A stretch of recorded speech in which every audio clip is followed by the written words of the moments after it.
Then Jesus' blood and righteousness. I did not trust the sweetest frame, but only trust in Jesus' name.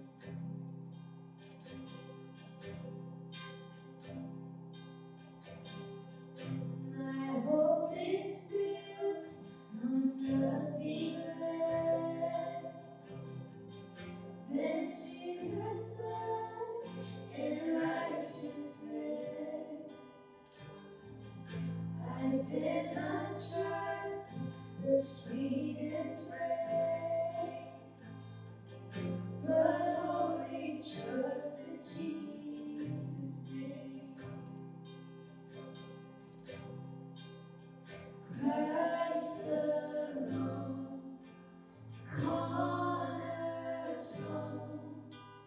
weak made strong, in Savior's love, through the storm.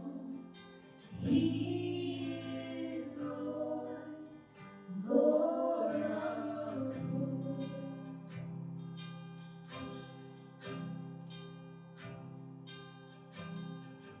When darkness seems to hide His face, I rest on His unchanging grace.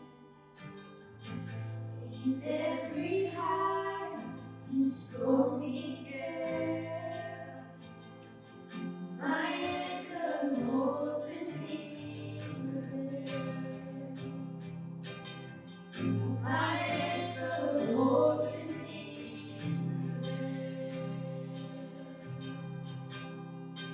Oh, Christ alone, cornerstone, weak made strong, Savior's love, through the storm. He is Lord, Lord of all.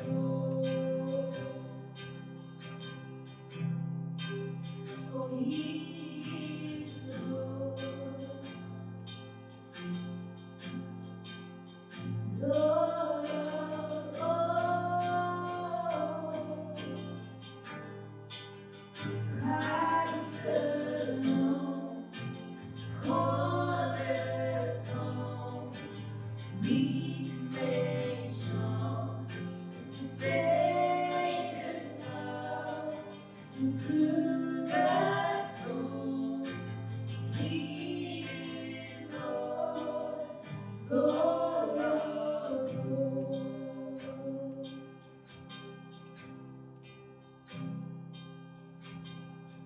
When He shall come with trumpets sound, all may in Him be found.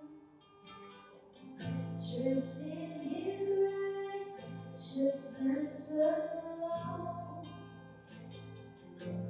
fall and stand before the throne. Christ alone, cornerstone, weak made strong, in Savior's love, through the storm. He is Lord, Lord of all.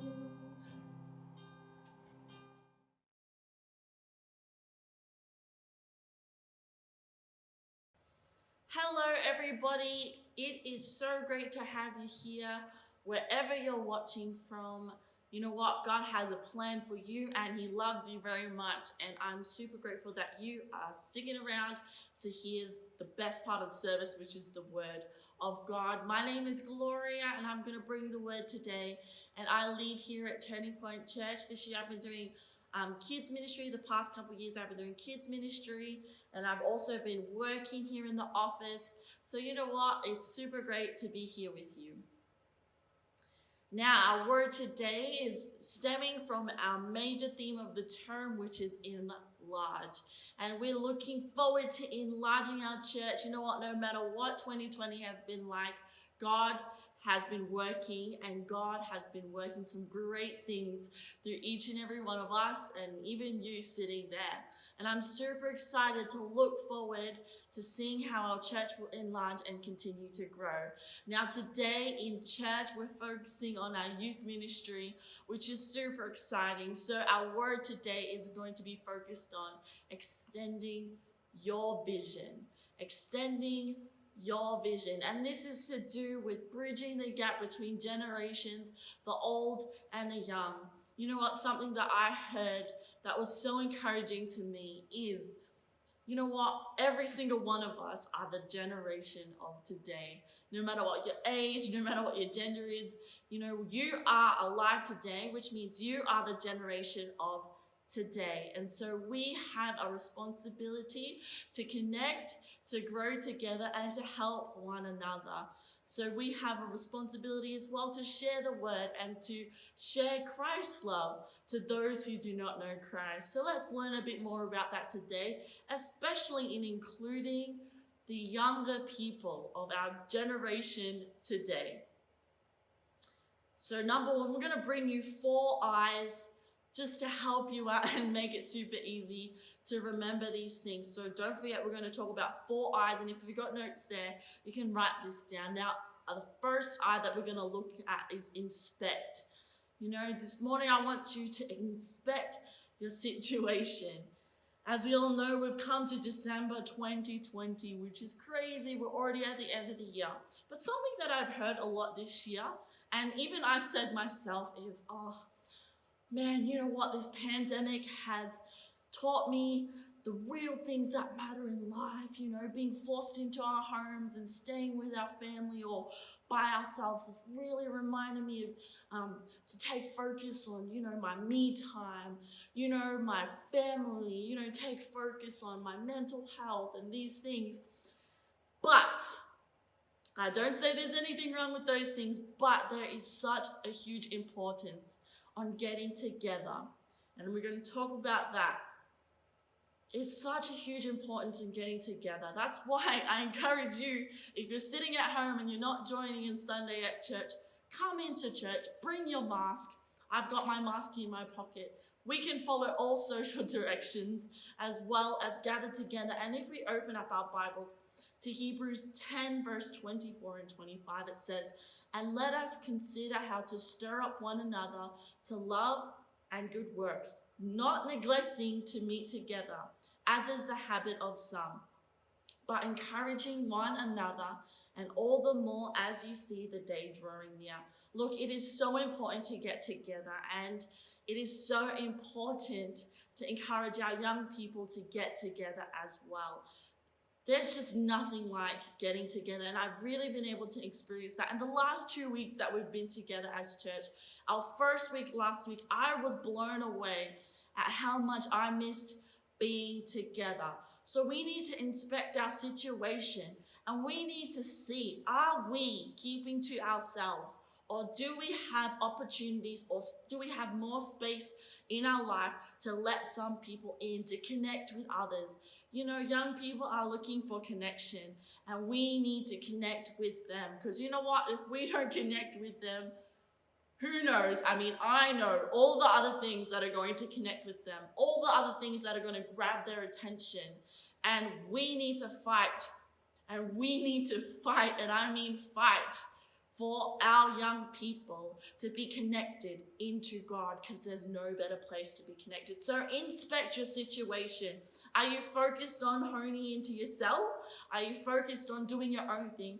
Or are you focused on letting other people in and connecting with other people so that we can all draw closer, we can all encourage and stir one another to love and good works? Number 2, impart. It's our second eye. What can you impart? Now, everyone has got different gifts. You know what? I am an outgoing and crazy person. I love speaking. I'm always diving in things head first, not thinking. My sister, who is my best friend, she runs our youth ministry. She thinks before she does things. She has a great heart and compassion. She is very cautious and she'll think about those things. That's what makes her a great youth leader. She cares so much about other people. I do care about people, but I don't think always first. So sometimes I'll say the wrong thing, or sometimes I'm rushing off to the next thing, just trying to get things moving. So you see, everyone has different gifts. What can you impart to the person after you, to the people around you, to the young people especially? And something really cool that I've learned is that to find your giftings, just look at what you are passionate about. What do you enjoy doing? We can look at young people and be like, oh, I'm not so into sports. Oh, I'm not so into video games. I really don't know how to use the computer. But you know what? There are young people like that as well. Exactly like that. If there are old people like that, there are young people like that, there are middle-aged people like that. Everyone has a different passion. Everyone has a different liking. What are you passionate about? And see and spot those people, because like-minded people like like-minded people, they just automatically connect. You know, have a think. Who in the church, who in your workplace, in your neighborhood, you know, enjoys those kinds of things, and connect with them on that level. It might take a bit of trying and failing, talking with people and figuring out, oh, that's not our thing. That's okay.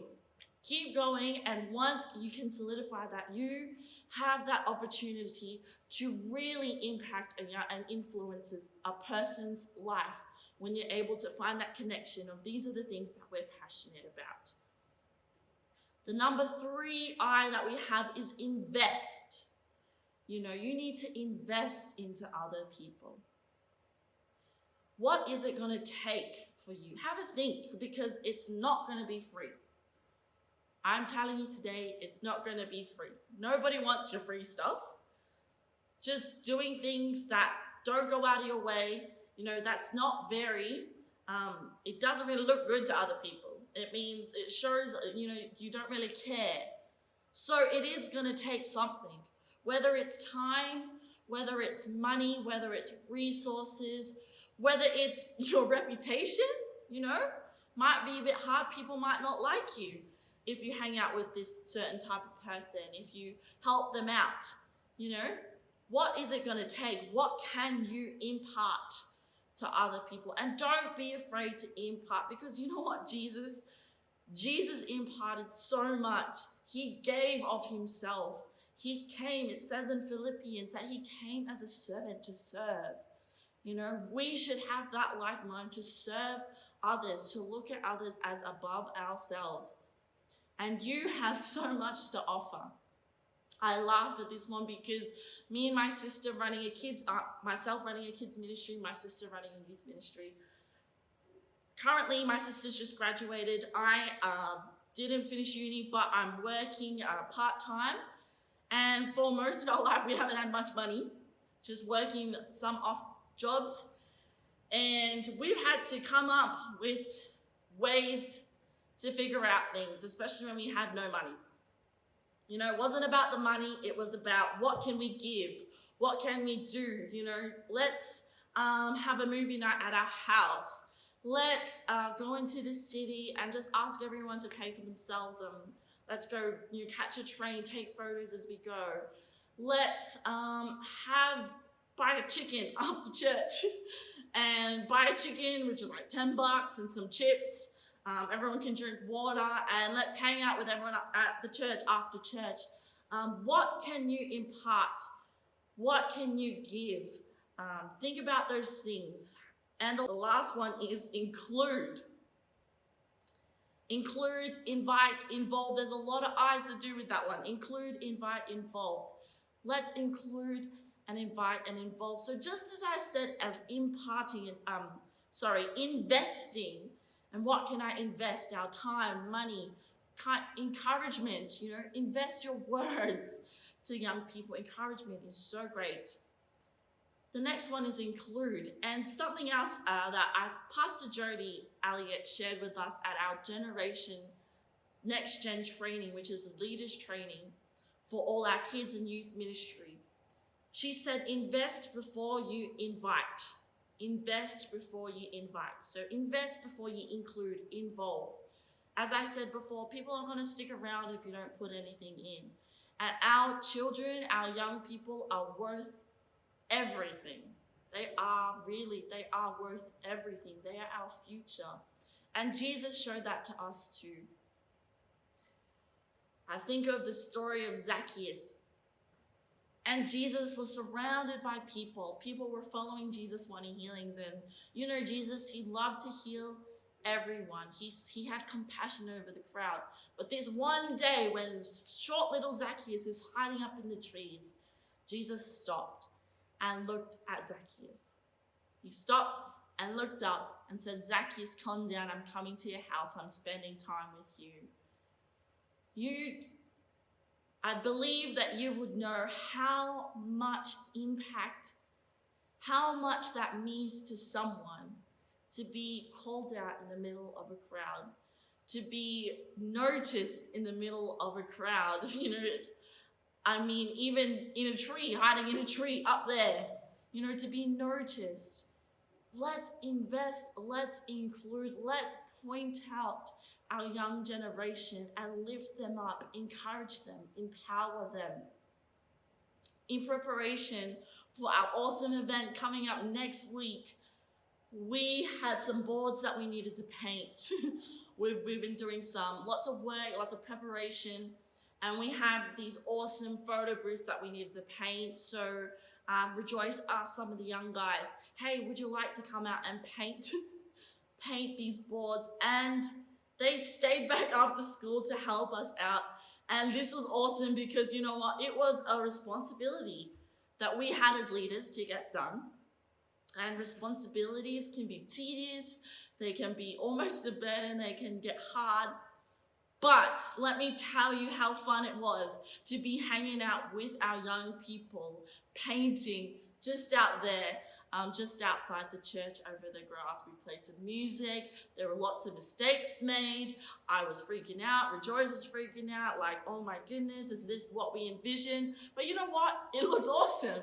We're not quite there. We haven't finished yet, but it looks awesome. And, they had the freedom to join in on what we're doing here. And we just included them in preparation for a great event.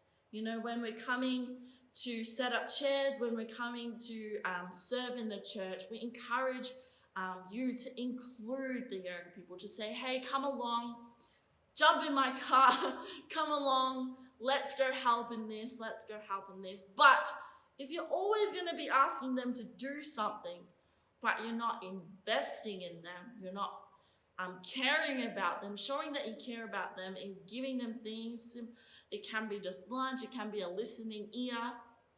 How will they know that we love them? How will they know that we're not just using them? And we're not just using them.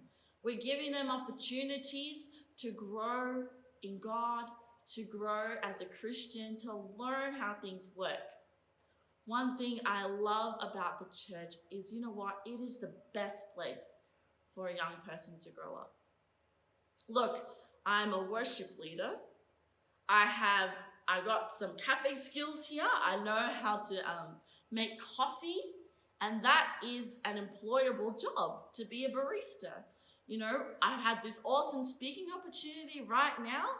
And public speaking, what an awesome opportunity young people can have. There's nowhere else they can do that in church. I've seen lots of young people come through our worship team. We've got guitarists, we've got pianists, we've got drummers. That is an employable job as well. These skills are so resourceful to our young people, and they can come here and do it for free and do it in an environment of people that love them. Of people that care for them, of people that want to show them the right way, that want to help them grow, that want to see them succeed. And there's nowhere else that I know that young people can get those opportunities other than here in the church. So I encourage you, person watching right now, wherever you are, encourage young people, empower young people, bring them in. We are the generation of today, and we should extend our vision to include, invite, invest into, to impart into young people and to help to see them grow.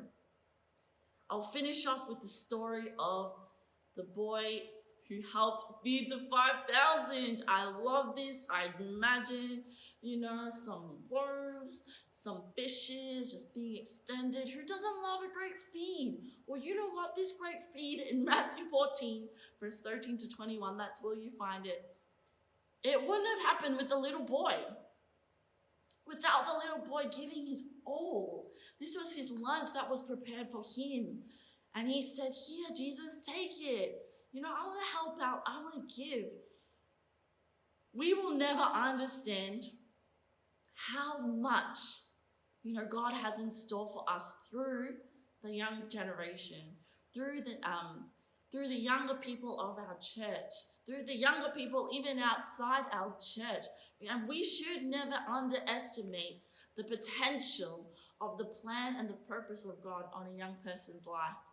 And that's what excites me, and that's what gets me into youth ministry and kids ministry and gets me so excited, is that I could never imagine the potential. I have great dreams, and I have great, aspirations for the young people that walk through our doors. Every time I see them, I see prayer warriors, I see preachers, I see evangelists, I see Bible scholars. I get so excited. But the Bible says the eye has not seen and the ear has not heard, what God has in store for us. God has a purpose and a plan that is good, that, is to prosper these young people and every single one of you. And I can tell you that working with young people has impacted my life, has taught me so much as well, and has grown me in ministry as well. It is definitely a two-way thing. So here's my encouragement to you to extend your vision. Extend your vision. We've got to see beyond what we have around us and see further and see God's purpose and plan over all of us as the people, as the church of God. And may this encourage you this morning. May God bless you in all that you do and all that you're about to do in encouraging young people and empowering young people. If you want to know more about helping out in leadership in our kids and youth ministry, make sure you ask our pastors, our elders. They're available to you, or jump on our website, send a message, just let us know. We do have a thorough process in those joining our kids and youth ministry, our kids, our youth. They are so important to us, and we cannot let anything slip. We will protect them at all costs. So thank you so much for joining us this morning. I hope that encouraged you. May God bless you and keep you in Jesus' name till we see you again.